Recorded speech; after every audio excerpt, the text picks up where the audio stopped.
So proving and forms of theorems are two parts here.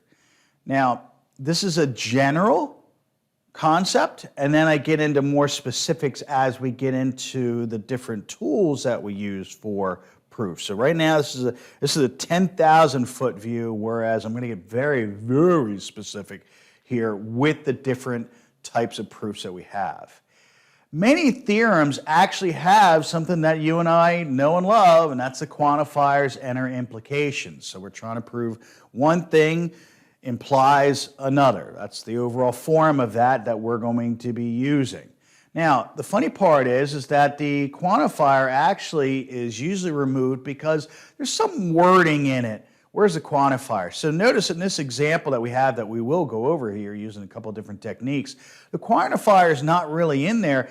It actually is, but it's all about the wording. It really means for all positive numbers, real numbers of x and y, you can read the rest of it. But notice the symbol's not in there, it's not in the text, that type of thing. It's really in there. Let's put it that way. It's in there. It's an old commercial. But anyway, so C is going to be an arbitrary element in the domain. We're going to pick a value. You've seen that before. The universal generalization. Hey, if it works for this, it should work for something else. There we go. That's also another tie-in from what we've done before. At the end of our proofs, there's actually a little marker at the very end here called QED, and that's meant to mark that, frankly, hey, signify the author's overall argument has just been proven. So you're going to see that at the end of most of mine that you see here. If you see that I've missed one, please let me know. I'll fix that. But again, it's really meant to basically say this is what was demonstrated. I've proved it, blah. So be done with it. That is our overall proving steps.